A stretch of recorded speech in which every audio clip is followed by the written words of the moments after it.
I've been asked about why I took this Q150 Steam Train adventure and journey, and I thought about it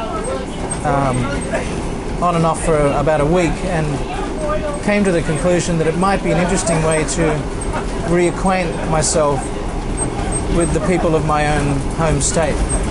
Having been born in Brisbane, I left the city in about '86 and didn't return for almost 20 years.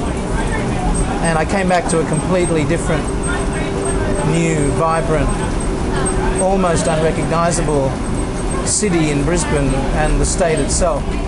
Another reason for coming on the train was my father, when he was a young man, worked for a motor vehicle company as a sort of rep, and he spent many years of his young life travelling through Western Queensland, going from small town to small town.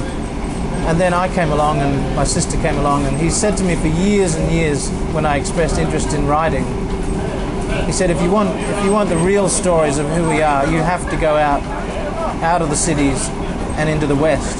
So in many ways it's sort of a very minor tribute to him, in a sense, following that advice, albeit 30 years after he gave it to me. But you know, as a journalist as well as a novelist, and with first-hand experience of this from my last novel, The Trout Opera, you never know where a major project will find its spark and its origin.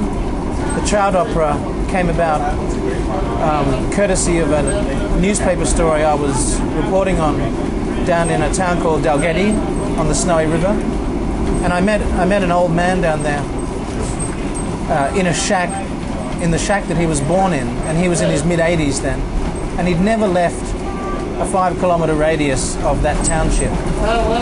So when we met for a half an hour, and as we left, I couldn't stop thinking of this man, and subsequently that half an hour meeting with that man dominated 11 years of my life.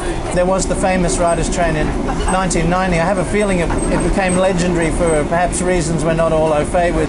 And it's a nice idea, this sort of troubadour idea, where novelists and illustrators and sort of roll into town and entertain locals. That's one side of it. But last night, for example, when we arrived in Townsville and went to a function hosted by the local writers group, it exemplified to me the worth of community writing groups. There were some fantastic writers in that group.